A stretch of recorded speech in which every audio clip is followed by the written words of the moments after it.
Okay, Shawn Porter got a belt too. So now Shawn Porter got a belt too. Shawn Porter. So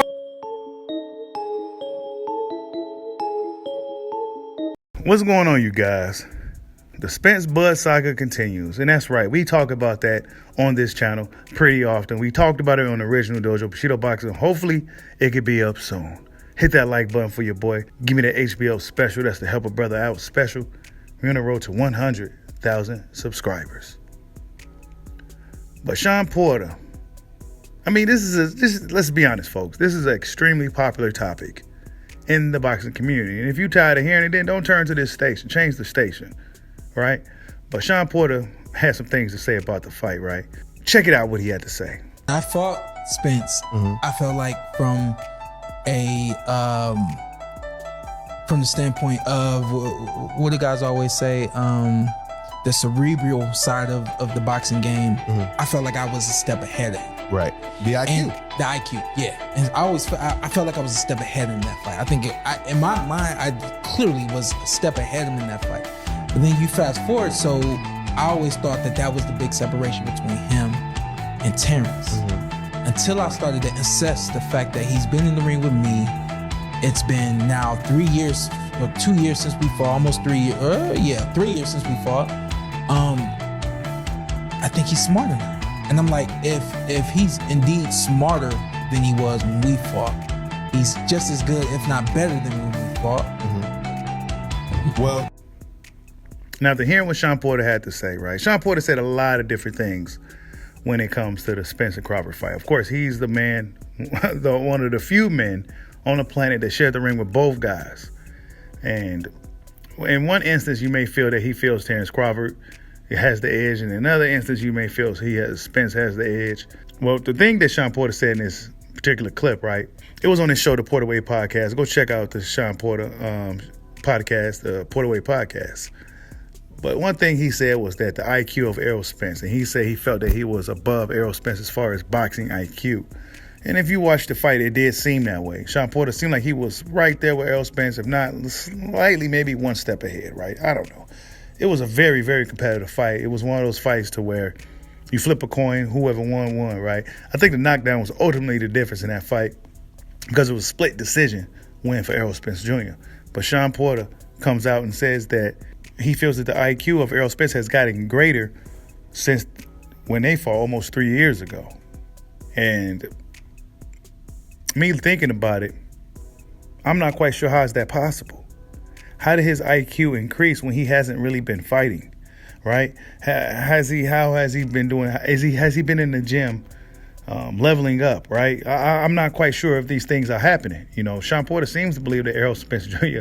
has a really high fight IQ, and he said that Terrence Crawford, that's one thing that he felt that Crawford had the edge over is ring IQ. Now, we know Terrence Crawford is one of the best fighters, if not the best fighter in the sport of boxing. His ring IQ is pretty much off the charts, right? And nobody seems to figure out the puzzle of Terrence Bud Crawford. Now, one may say, oh, well, he ain't fought nobody. Well, these guys that's fighting everybody should be fighting Terrence Crawford, but they don't want to fight him. Why? Because they can't figure him out. But Shawn Porter seems to believe that Errol Spence IQ may be neck to neck with Terrence Crawford. That's just what I took from it. I highly disagree with that. I don't believe it. I don't see it, right? Errol Spence Jr., I'm not saying he's a... Let me just say this. Any guy that's fighting at a high level, mid to high level, you got to be you got to have some type of fight IQ. And if you sparred or fought a guy who may be much better than you, more experienced than you, it's like they see things coming way before you even think about it, right? So only imagine if you were in there with a guy like Terrence Crawford, who's very cerebral, who, if you ask Abel Ramos, he said when he was in there sparring Terrence Crawford, he said it was mentally draining being in there with that guy. Why? Because, well, his IQ was so high. It's almost like he knew what you was about to do before you did it. Now, is Errol Spence that same type of guy? I'm not sure. Usually, those type of titles or those type of labels get put on guys who are a little bit more crafty. The craftier fighters, right? The guys who moving around the ring real slick, really intelligent, hit and don't get hit. Those type of guys, right? The crafty fighters. As we know, Crawford could be a very versatile fighter, very crafty. He could be aggressive. He could be the bully. Crawford could do a lot of different things in the ring. But I'm not quite sure if I see these things from Errol Spence Jr. Errol Spence Jr.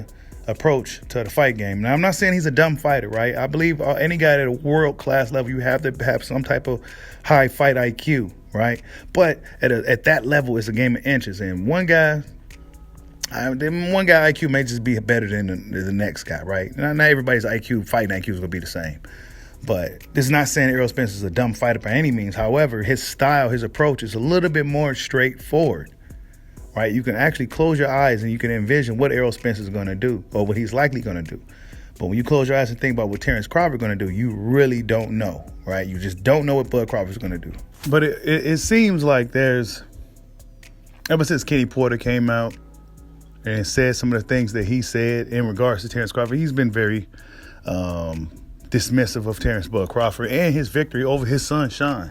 Nonetheless, man, Shawn Porter seems to believe that Errol Spence fight IQ has increased since, and I'm not quite sure. I'm not quite sure I see it, because if you look at the fights after Shawn, right, and Shawn Porter, in my opinion, gave Spence probably his toughest fight.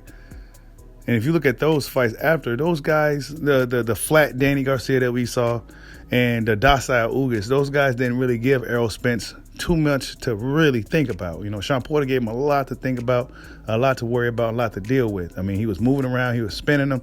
He seemed to be faster. He seemed to have the faster feet. And he was able to really do things that we haven't seen most guys do to Errol Spence Jr.